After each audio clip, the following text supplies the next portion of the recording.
Hey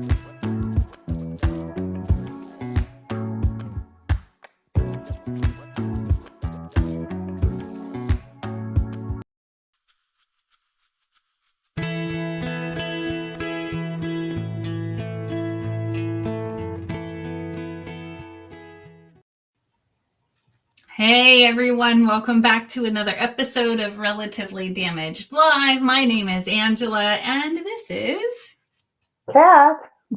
Hi. the live shows are currently streamed to YouTube, Facebook, Twitch, and Twitter. Remember to follow and subscribe and share with your friends. On the Monday segment of the show, Kat and I talk about things we find interesting for about 30 minutes. And so I must confess that the things we're finding interesting this month are related to my poetry book.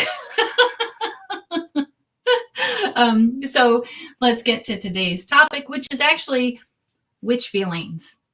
And I'll read to you my first poem, and maybe you'll get some insight as to why that question. Even if anger may suppress my feelings, I may find a way to handle the hurt of them. But if I shall be happy, I should be able to show it. If I should ever feel like a rainbow, I may share it with the world. And if I were to dream, I may enjoy the happiness and sadness that I would learn I really have. That poem's called My Feelings. It's from my book, Poems from a Lost Soul, which is currently on pre-order for ebook on Amazon. So, my feelings, Kat. Yeah. For me, it really is kind of it reminds me in a way kind of the masks we wear, especially when we're sad or when we're angry. We kind of are conditioned to show that we're supposed to suppress this. But we still, you even said suppress my feelings. But Mm-hmm. but we still have them there. And then, of course, the other part of that is we're conditioned, yes, to be happy and to show everyone, all is well with the world.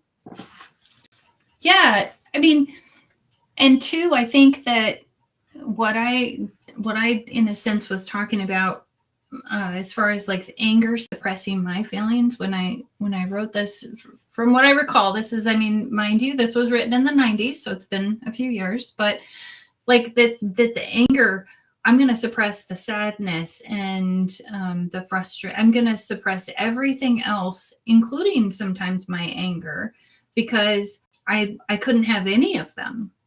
So then I would just be angry and I couldn't have any feelings. And then I would just get quiet. And I wanted to share. I wanted to learn how to handle them. How do I handle this pain? How do I handle this hurt? I wanted to be able to show my happiness, but I felt constricted. Like I couldn't show my happiness. I was always afraid to share that because something, it seemed like the other shoe would drop for me. And, so in that sense, yes, a mask, right? Let me put on this very stoic mask so that others don't really know what's going on inside of me because it's not safe. Yeah, I mean, and I guess that's implied in there. I don't necessarily see that in the poem, but it's relatable. It's not there. It's implied. Right.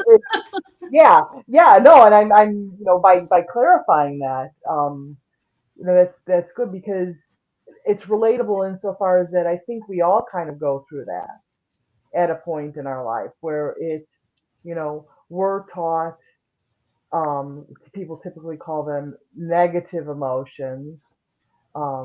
We've talked, I think we both prefer the term dysregulating emotions. Yeah.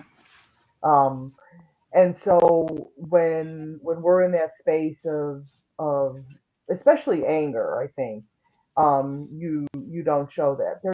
There are places that it's appropriate to show sadness. True. Um, Like funerals or um, or if yeah, you where had a else? breakup, Yep. that kind Yeah. of stuff. Um, and but it's like, okay, you showed it, now get over it. Right. People There people Others are uncomfortable with the sadness. Others are uncomfortable with anger. And so, so we learn that quickly because people don't know how to express that appropriately. or even if they do, I think know how to express it appropriately, the other person showing their discomfort, especially growing up, right? If it's a parent or even other siblings or what have you, that their discomfort could lead us to that understanding that feelings aren't okay, and I need not express them because there is, I think, that energetic exchange, whether we realize it or not. If I'm angry and you're looking at me like fearful, Hmm. that might tell me, oh, my anger is scary. Oh, I'm scary, not my anger is scary. Right.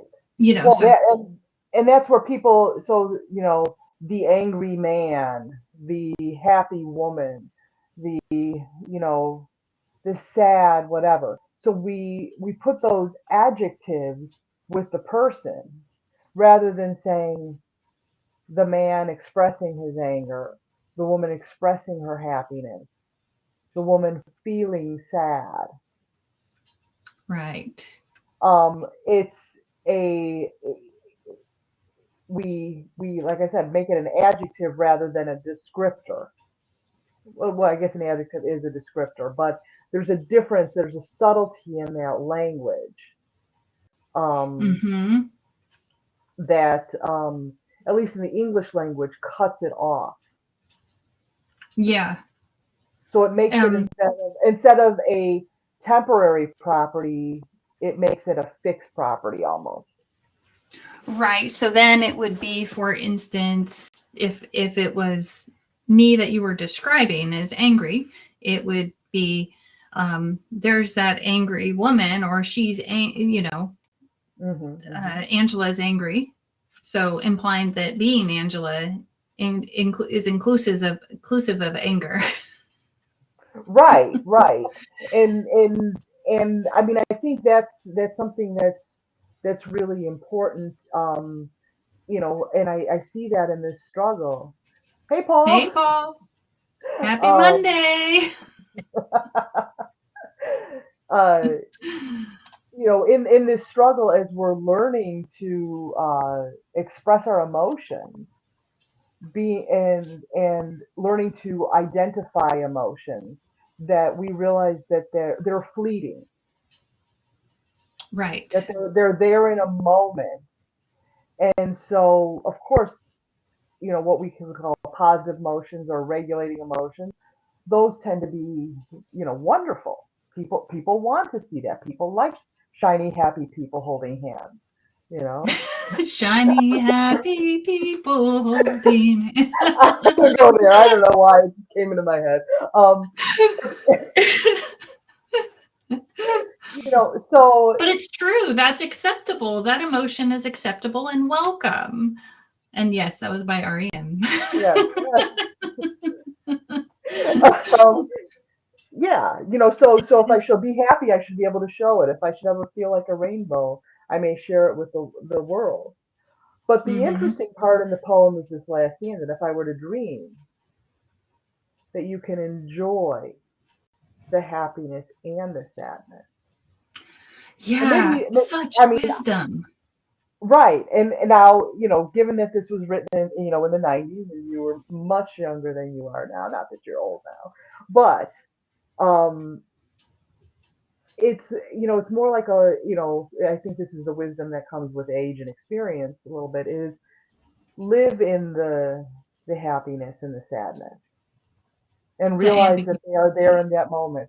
not necessarily the ambiguity, but it's realizing that life is happy and that life is sad. There are Mm, periods of sadness, and it's okay. Like when I think of relationships or people that I've lost, in some respects, especially relationships that I have lost, there's some happiness in there.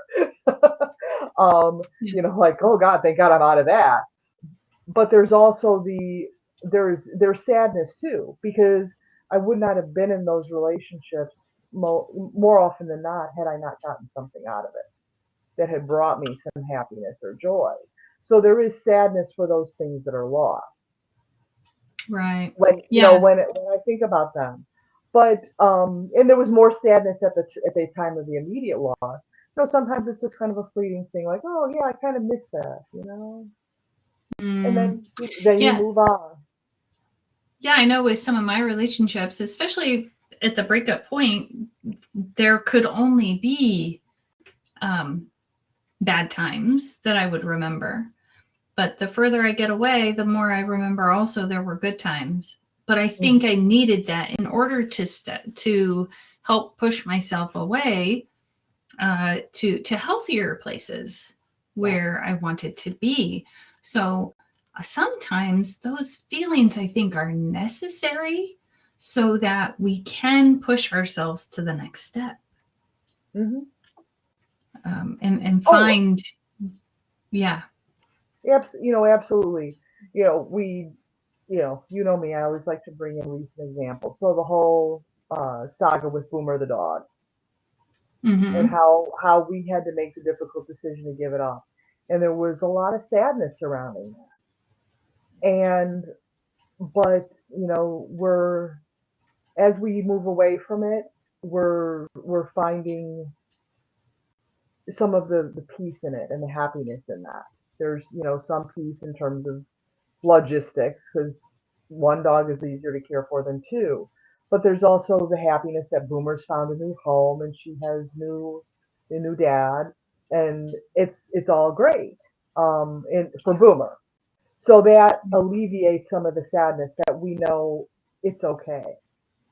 Right. Um, so yeah, so it's just a kind of you know acknowledging, yeah, it's sad. I miss her, but I'm also happy because I know she's got a new home. She's in a safe place. The dogs won't fight anymore, et cetera, et cetera, et cetera. So Yeah. it's the emotions are transient, Mm-hmm. Mm-hmm. Yeah, I depending think on where my thought is at the time. right, and I think it was in Susan David's book, Emotional Agility, that I learned. An emotion only lasts about 20 minutes anyway. May have been in another book, but um, knowing that, unless I'm re-triggering myself, right, that it will dissipate. It's like a wave in an ocean. It's going to come in and it's going to go out, and it's going to be okay. I think the trick is remembering that, though, especially in the midst of that emotion, because a lot of times I think I'll make decisions based on emotion instead of based on what I know to be true. Hmm. Yeah, And that and emotion will point to what I think is true too. So that can be dangerous as well. and that's I think that's the key right there, is knowing that it is transient and not re-triggering. Mm-hmm. You know, we tend to want the highs in the society. So people, so some people with alcohol, they'll feel a buzz, and some people might say, okay, that's enough. And other Right. people might say, oh yeah, yeah, I like that. Give me some more of that. And then it winds up, becoming a disaster. And then, you know, so that's I think the danger of following the emotion, chasing the emotion. And then the same thing Mm-hmm. happens with sadness. If you re-trigger yourself when you're in a sadness or an anger, you get into a cycle, and you can fall into depression. You can, continually be angry about everything, so that everything is a trigger for you. Mm-hmm. And it's really hard, I think, to shift mindset, because those paths to that anger or that sadness are well-worn paths in the brain. If we've gotten used to going there, right? And so then it's how do we start recognizing it so that we can find that balance again, whether it's finding the good in a challenging situation, or am I going to go to depression of, oh my gosh, I'm a complete victim and I can't do anything right and blaming myself, or can it just be that this is part of life and this is part of the process? Hmm. Hmm. Yeah. And so, to kind of go back to the poem, and I know we have another poem. We If you don't do. mind, we can tie this one up. But I think it's just it it brings that out, what we want. But Mm-hmm. I like how you tied it up at the end, that you still have that wisdom even at that young age, to realize that to know what it is that you have, to know what it is that Yeah. you have and what it really is. Yeah. And I say that in that way because I think it's surprising things I lost along the way I found again later. I forgot that I could have happiness and sadness throughout my journey. And then there was only sadness. And then, it took people loving and reaching out to me, um, so that I could remember, oh, wait, I can have both. So it's actually really interesting seeing this and knowing that it was written in the 90s and going, oh my gosh, I knew. How did I forget? You know, Hmm. how did I forget? Yeah. Life happened. I don't know. It's it's amazing. Um, it's kind of like I want to say maybe in the last year or so, when the caregivers were help typing all this into the computer and things like that, we came across a journal that I looked that we flipped through, and it was a teenage journal, and I was like, oh, ooh, yee. I went to my youngest and I said, I'm so sorry. I forgot what it was like to be a teenager. It's hard. Like, and she still brings that up to this day. She's so grateful that I recognized it. Working with for so many years with college students, so older teenagers and young 20s, I know, Yeah. and you're just like, oh, just wait, you'll get perspective on it, it will be okay. Yeah. But I do want to wrap this up, because I don't want to forget the other poem. Yeah. Yeah. Yeah. But it is really, the whole idea of gaining that perspective, and I don't think we teach those things. Mm-mm. No, I don't we think we don't. teach those things. People have their ideas and they lock in on them, and we Yeah. don't teach people to have those questions. Um, and I don't know, maybe it's just the product of the life cycle, uh, or if it's a lack of teaching. But for many people, I'm not even going to say all people, it does come with age. Well, and I think too, like family dynamics and things like that have a huge impact. And the family has changed so much in so many Mhm. years. Our elders aren't included with our young ones and things like that. But I digress Right. because I know we need to move on to the next poem, I am chewing it up. which is, did you want to read it? No, I'll let you read it because it's your voice. So. Okay, this is True Love, and it is not the True Love from the movie. What movie was that? Darn it. Princess Bride. It is not that kind of Oh, true love. So, anyhow, as I come to realize that joy and happiness are things I need gain out of life. It is easier to love everyone who shall walk my way. My friends might not think they are loved. May this be the time to tell them, let me also, though, remember to love myself. Though if I cannot truly say that I love myself, then I cannot truly say I love you. Now, I just have to say, because this jumped out at me, the way that you read it makes me question the meaning of the Oh, see? second, So because excited. I had interpreted it one way, but then when you read it, it made me think of another way to interpret. So it is easier to love everyone who shall walk my way. Now I took it as anyone who shall come into my life. But then Mm-hmm. when you read it, I was reading it as people who think the same way I do, walk in the same way that I do. Ooh, I that's so how you I took it. when you read it, I took it the Okay, first okay. way when I read it. But when you read it, the inflection made me think that it was like it's easy to love people who walk in the same way I do. So I don't know Aha. what you meant by that. I'm going to let you explain that. Yeah, I think when I'm thinking of it, it's anyone who comes my way. Um, Okay. anyone, good, bad, right, wrong. You know, And that's my it, experience with you, so that's also why I read it that way. yeah, and this is why I love poetry too, because I love the different interpretations that can come from it.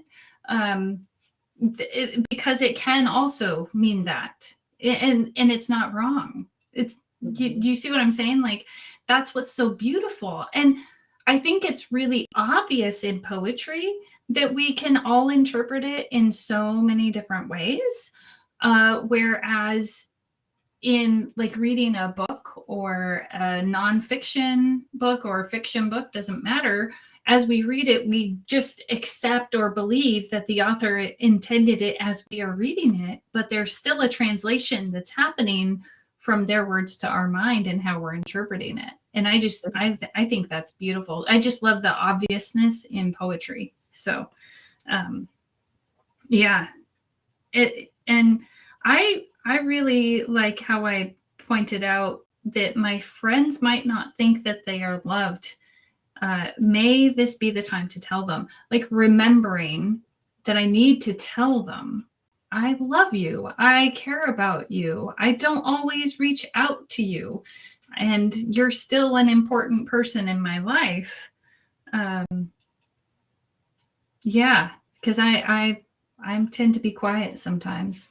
Jan Ferguson says, let's see, powerful self love is so important toward understanding love in general. Hmm. Yeah, yeah, I agree. Yeah.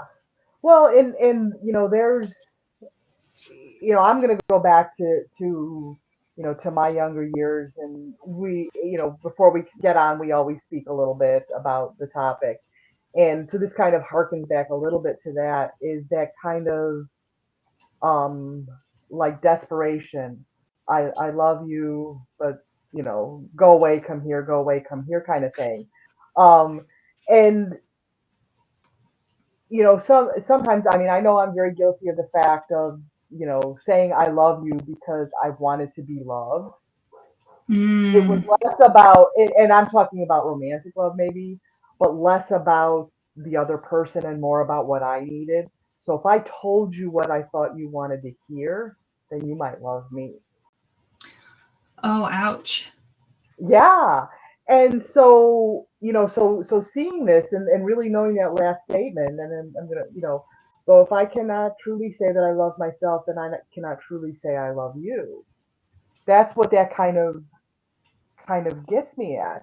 And for me, that journey there is is that realizing that, yeah, I do love myself. And as I love myself and come to love myself, warts and all, it is easier to love other people. There are people who I love, but I do not like them. They Right. drive me batty, but I can truly say that I love them and that I'm concerned for them and that I hope the best for them. And that if they called me and said, in need, that I could say, yes, I can help you. Because Yeah. that's love. I love myself to know what that is. Yeah. And so there's that growth in love. And then there's also, I think, the need to, like you say it, and that's why I still go into that, you know, the double meaning of that thing, and it was not necessarily your intended meaning, but it could mean really two things. The people Yeah. who drive me crazy. It's easier to walk with the people who think the way I do, who Yeah. walk the same path that I do, than the people who drive me crazy. But being able to remind people that they're loved, you know, it kind of reminds me of the five love languages. Different Mm. people have different love needs, and some people, they want to hear the words. Some people, you need to show them out of acts of service.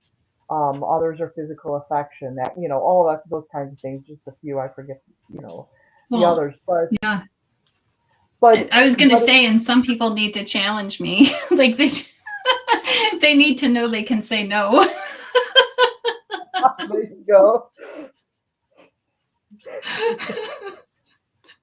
I Oh, say, and I say that a little bit in jest and maybe a lot in truth, right? Sometimes that that freedom of allowing room for no is one of the best ways I can show that I love someone, is because then they know that they can be who they are 100% of the time, and it doesn't have to fit into some box I've created around the role that I think they're supposed to play. yes, and I'm just thinking about, though, but that's because of the safe space that we set up. So to go back to the first poem, if you're giving that kind of, you know, you're living in that emotional space where you're reacting emotionally to things. So now I'm angry, now I'm sad, now I'm happy, now I'm this. People don't know which version is going to show up because Yeah. it's angry Angela, sad Angela, happy Angela, instead of Yeah. Angela is sad, Angela is happy, Angela is angry. It's You can express all those emotions but still be in that safe space to allow people know. But if angry Angela doesn't allow for no, but happy Angela might, which version of Angela is there? So Right. it and So that's allowing room for no in anger and in happiness and in sadness and in all those yeah, places. and that's where the self love comes in, because I think one of the important aspects of self love is self awareness. Mm-hmm. It is awareness of that, um and being able to express the anger, express the sadness, express the happiness in a way that is genuine but not overpowering the Yeah, I mean, I could be the angry. core, your core. Yeah, Yeah, I could be angry about something, but if I'm taking it out on you instead of just expressing it, those are two totally different things. If I'm taking it out on someone, then maybe I'm blaming them or I'm yelling at them and telling them how horrible they are or whatever. If I'm expressing it, oh, this happened, I'm so mad, I've got to work out this energy that's, bothering me, and I'm just expressing it. Those are two totally different things. or even like, I think of it at, at things at home. Um, it makes me angry when you promise you're going to do something and you don't follow through. So I'm not saying you stupid, you don't do what you're supposed to do, blah, blah, blah, blah, blah. Right. I'm just saying I get angry when you do not follow through. So that's the difference between a healthy expression of anger and an unhealthy expression of anger. Even in how you just said it, you make me versus I get angry when.